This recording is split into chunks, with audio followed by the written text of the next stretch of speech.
trupi gjykus në përbërje prej antarëve trupit gjykus, nga dhënimoni kryetari trupit gjykus, me antarët e trupit gjykus gjyqtarja Donik Shala Abdyli dhe gjyqtari Rahman Beqiri,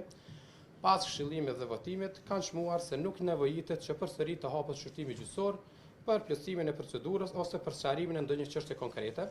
andaj në bazë të nenit 358 të kodit të procedurës penale, në emër të popullit merr dhe shpall këtë aktgjykim.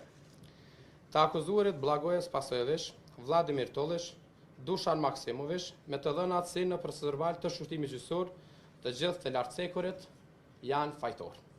Sepse me datë 24/09/2023, nga ora 01:00 në fshatin Banjës të komunës së Zveçanit, të akuzuarit Blagoje Spasojević, Vladimir Tollish, Dušan Maksimović, së bashku me pjesëmarrësit e tjerë të grupit tani të aratisur, me role të ndryshme, duke filluar nga roli i bllokimit të rrugëve, të trajnuar në mënyrë profesionale, ku pjesa më e madhe e grupit pasi që kanë hyrë në mënyrë të organizuar përmes rrugëve malore ilegalisht në territorin e Republikës Kosovës nga Republika e Serbisë, me 10 vetura e disa prej tyre edhe të blinduara, të mbushura me armë të rënda, municion, raketa hedhëse, eksploziv, uniforma të kamufluara ushtarake dhe pajisje logjistike ushtarake,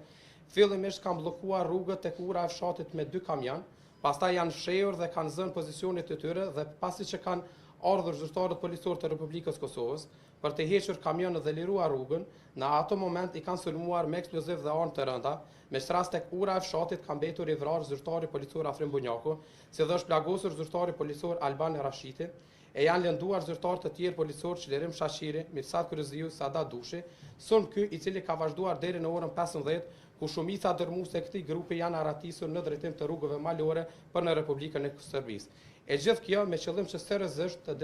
destabilizojë dhe shkatërrojë strukturat themelore politike, kushtetuese, ekonomike e shoqërore të Republikës Kosovës. Përmes këtij plani mirë të organizuar, përmes përdorimit të dhunës me armatim të rënd, kanë tentuar që të shkëpusin pjesën veriore të territorit të Republikës së Kosovës, respektivisht komunat e banuara me shumicë serbe dhe këtë pjesë të territorit ja bashkojnë Republikës së Serbisë, me rast si rezultati i dhunës së përdorur ka vdekur zyrtari policor Afrim Bunjaku dhe është rrezikuar jeta e zyrtarëve të tjerë policor dhe popullatës civile. Me këto veprime, të akuzuarit kanë kryer veprat penale, kryerja e veprës terroriste në ndërlidhje me vepra të rënda penale kundër rendit kushtetues së Republikës së Kosovës.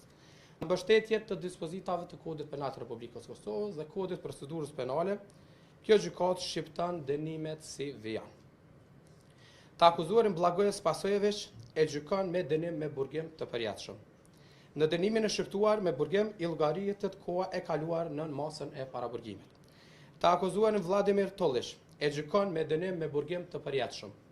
Në dënimin e shqiptuar me burgim i llogaritet koha e kaluar në masën e paraburgimit.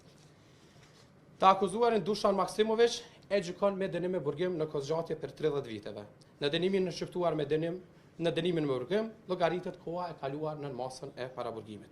Të akuzuar Blagoje Spasojević, Vladimir Tollish, Dušan Maksimović, me aktvendim të veçantë ju vazhdojnë masa e paraburgimit deri në plotësishmërinë e këtij aktgjykimi. Konfiskohen sendet e sekuestruara, respektivisht mjetet të cilat kanë mësuar kryerjen e veprës penale.